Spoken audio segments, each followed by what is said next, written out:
All right, I hit record. Okay, I'm going to admit everybody. Here they come.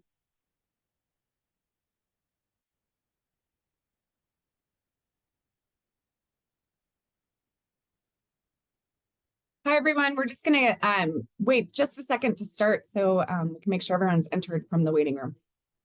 So we'll start in just a moment.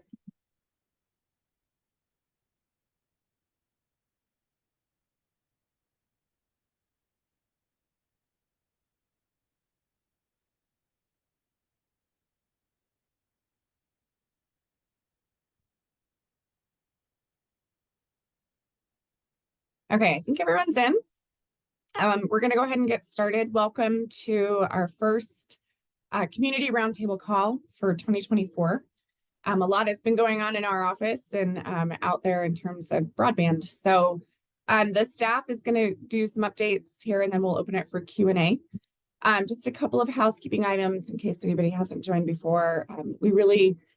Our CBO staff really looks forward to these calls because we want to hear from you, from communities, from what you need, what's on your mind, anything regarding broadband. So please feel free to use this time as your time with the broadband office to ask anything that you want. So I'm going to kick it off with the team. And first and foremost, we want to introduce our newest team member, Jonas Durham. So Jonas, go ahead and introduce yourself. All right, good morning. And thank you, Lauren. Appreciate that intro. As Lauren mentioned, I am Jonas Durham, the new Senior Manager of Broadband Programs here at the CBO. Got a career spanning back in telecom about 25 years, and most recently came from CDOT, where I managed their fiber program for the state. So moving to the CBO has been a very smooth transition, and I got to say, I couldn't be any more excited about this exceptional team that Brandy has built. So happy to be here, happy to meet and be working with all of you going forward. And with that, let me jump into our updates, starting with affordable connectivity, which overall saw some tremendous growth in 2023. We closed out the year with over 240,000 households enrolled, and we had a goal of 30% participation by January. We absolutely knocked it out of the park, coming in at over 31% participation, representing $7 million in investments. So awesome work by the team in getting the word about ACP out to the communities in 2023. But unfortunately, funding will be exhausted this spring, and the ACP is in the process of wrapping up. So it's unfortunate news, but there is some legislation being introduced to extend the program after the White House was unable to. But there's still a lot of uncertainty on how all of this will play out in the months to come. So stay tuned, and we'll see what happens. In the meantime, though, I just want to say the CBO is committed to exploring alternative affordability solutions to ACP, and we will certainly keep you all updated as we move forward with that effort. Jonas, if it's okay, can I jump in since that's about ACP? Absolutely, please. Perfect. So I just want to let the whole group know that I'm part of NACO's telecommunications group for the federal side. And so that is actually today during my meeting will be discussion on showing support for that extension. So that is on the radar and is moving forward. I assume no issues, but I can report back to the team next meeting. That's fantastic news, Commissioner Sulka. Thank you. Appreciate your effort with that and all your support.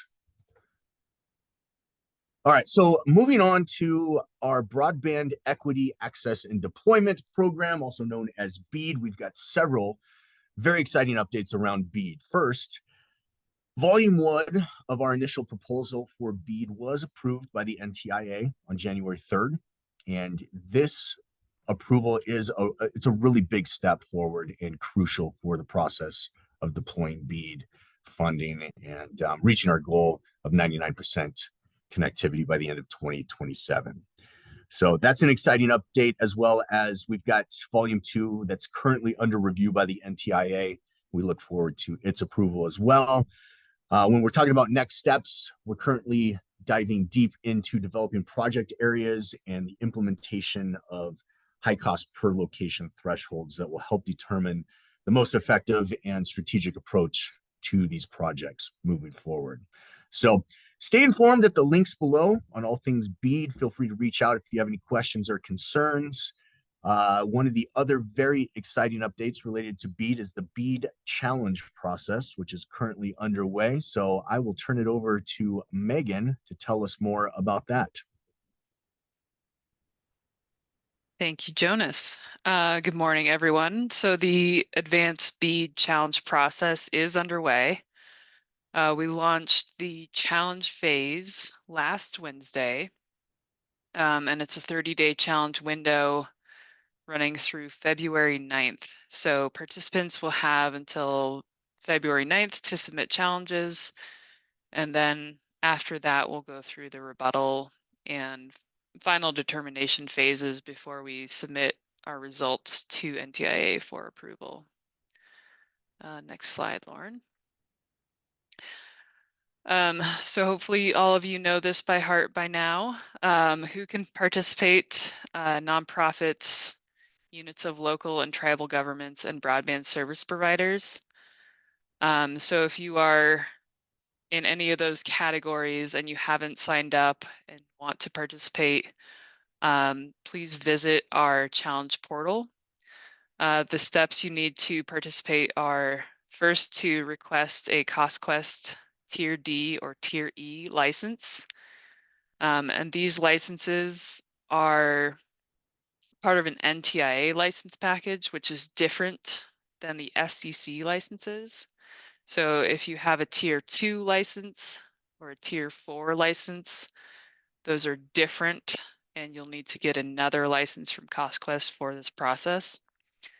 After that, you can register for portal access, and then we'll create your account within a couple days of the request, assuming your license is in place. And then we have a lot of resources on the portal to help guide you through the process for submitting challenges. We also have weekly office hours that you can attend if you have questions. And I have a typo on this slide. The next office hours is actually today at 1 p.m. So if you want to join us with any questions about licenses, access, how to submit challenges, you can join us at 1 p.m. today and visit the link on that slide for all the information you need for the challenge process. And with that, I think I will hand it to Paige. Yes, thank you. So the 2024 legislative session convened on January 10th and is scheduled to adjourn on May 8th. Last week, the CBO presented to the Joint Budget Committee to request 2 FTE employees for a middle mile program within CBO. This was a budget request, not a bill request. There's a copy of the slide deck presentation and audio recording if you're interested in viewing. If you listen to the audio recording, CBO begins the presentation at about 11:18. There's also a draft of the high cost support mechanism sunset bill. This basically just provides that the high cost support mechanism continue with minimal changes. That bill will be assigned to a committee and a bill sponsor soon. OIT and CBO are pursuing their own bill to make changes to the Broadband Deployment Board and Broadband Deployment Fund. There's a stakeholder survey available with a link provided. Please consider filling out that survey for feedback. We're opening that survey up and discussing it this afternoon at 1 p.m. in our stakeholder call. If you aren't registered and would like to attend, there's a link to register there. Again, we appreciate all of your engagement and look forward to working with you this legislative session. And next, you'll hear from Brandy. Great, thanks, Paige, for that. We have a lot of news at the Broadband Office. The most current news is the Capital Projects Funds Awards, and we announced that on January 3rd at the new year. So thanks everybody for your patience as we were trying to figure out the best time to announce that and also make sure that the challenge and appeal process didn't coincide with the holidays. But we were able to allocate $113.5 million to 27 broadband projects, connecting nearly 19,000 households and businesses. And so we're really excited about that. We think this will help a lot of those areas that are unserved, underserved. So what's next for CPF? Well, we have our 10-day challenge process and a 7 days appeals process. And some of those folks that didn't receive funding are engaged in some of those. But we are sitting down with applicants that didn't receive awards and doing debriefs on how to make their projects better for the next round of funding that we have. Awardees have until the end of 2026 to complete projects and spend all project money.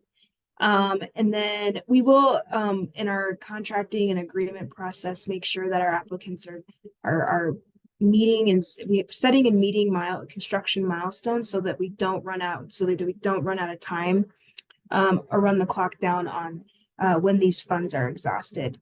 And so CBO has assigned technical staff to each project to monitor compliance and progress and check in with you guys, the applicants that were awarded. And then that would be mainly Michael and Ali. Many of you guys know those guys really well. And we have some other folks on our team as well, the compliance unit and contracts units to help see your project successfully across the finish line.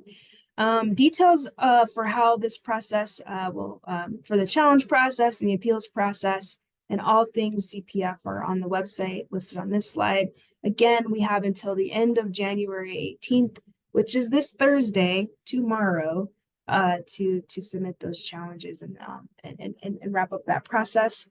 We anticipate the contracting process happening soon after, but we'll let those who are awarded know when that'll happen. So anyway, I'll hand it back over. Oh yeah, so one last thing, just for those who like a visual representation, you can see here that the gray areas were tier 1 grants, tier 2 grants. Actually, yeah, so the tier 2 and tier 1 grant, tier 1 is the purple and tier 2 is the gray. Again, you can see where these projects are located in the counties that will benefit from the Capital Projects Fund. And so we're really pleased to have these dollars spread out across the state in rural areas and some of our most unserved areas in our state. So, and again, it was a really competitive process. I've been on the other side of a notice of not being awarded funding. But what I would tell folks on the call is we highly encourage you to apply to BEAD and our broadband deployment fund, and just keep making those applications. You're halfway there in many aspects of developing your applications for other programs.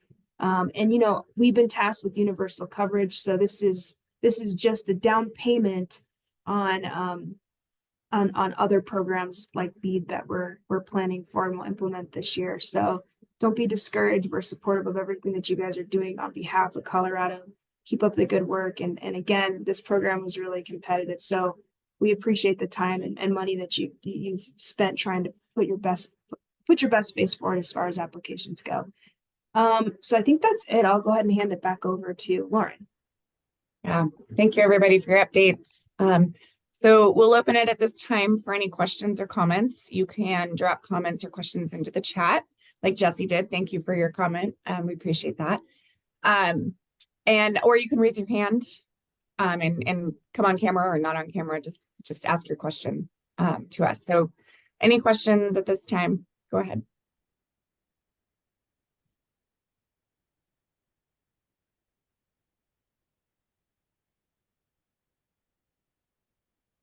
Lauren, if I may, I'm sorry. Sure, go for it. Now I finally seen the reactions. What is the deadline for contesting the projects, those the CPF projects?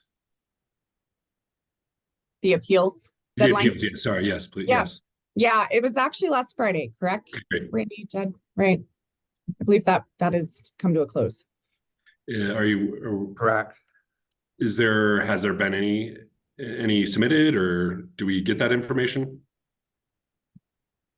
I'll pass that one to Jed or Brandy. Do you guys, one of you want to take that question? For the actual data challenges? No, the appeals. Matt was asking if there were any appeals submitted. We have a few appeals that were submitted. And so I think we have 4 at this point. And so but we're working through those as we speak. So, and again, it's not good. We're not going to post on our website who made appeals and who and what the appeals were. So everybody has their appeals hearing with the broadband office, very similar to other programs that we have. So, but we didn't see a rush of appeals. I think a lot of it has to do with just sitting down with applicants and explaining what they did well in their application and what they need to improve. A lot of appeals are based on those types of conversations. So we've been really proactive in our communication around the applications that we're not awarded funding, so that and we don't want to avoid appeals. It's not that we want to not we don't want appeals, but a lot of just hashing out, what needs to improve, and giving folks an opportunity to explain what happened in a more informal setting goes a long way with some of those that might have appealed but decided not to. Yeah, thank you, Brandy. Jesse, go ahead with your question. My question's about the legislative stakeholder survey. Who is the intended audience for that? Like, who is it open to anyone? I just was curious. Yeah, it is open to anyone, local governments, community members, industry. So we'd like to hear from everybody. Okay, great. Thank you. Thank you, Jesse. All right. Other questions?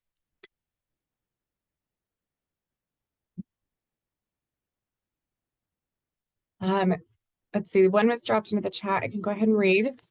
Are there any updates on how the expiration of the ACP program will impact the requirement to participate in a low-cost program as part of receiving federal grant funding? That's a very good question. I don't know if we are ready to provide much information around that, but Brandy, go ahead. Yeah, I can answer that question. Yeah, so obviously the wind down of the ACP will definitely have impacts on affordability requirements. We don't know what those are yet, but we'll probably get some guidance from the federal government on how to handle that as well. And so it might be that providers still have to provide it, regardless of whether there's a subsidy from the federal government, or it might be something that maybe is revised to accommodate or to incorporate the subsidy not being there. So whenever we have some guidance from the U.S., it'll affect the Treasury Department too, the U.S. Treasury on capital projects funds and SLFRF and some of these other programs that the state doesn't administer. It'll definitely have impacts on BEAD. Again, we think the ACP is just a critical piece of the adoption gap. In our data, it's nearly 50% of the adoption gap in our state, and quite frankly, across the country.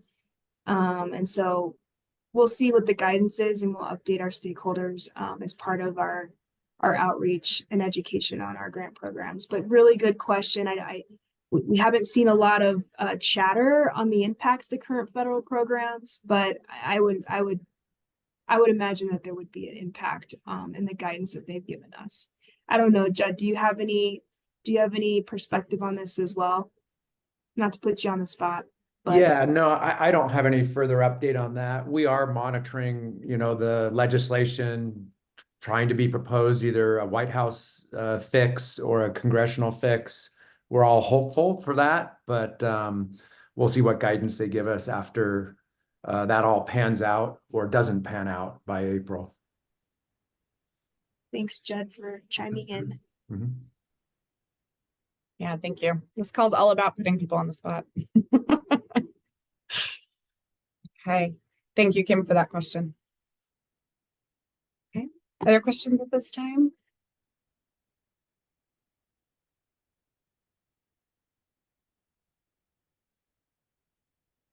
If there are not other questions or comments, we can start to wrap up here, but please interrupt me if you think of something.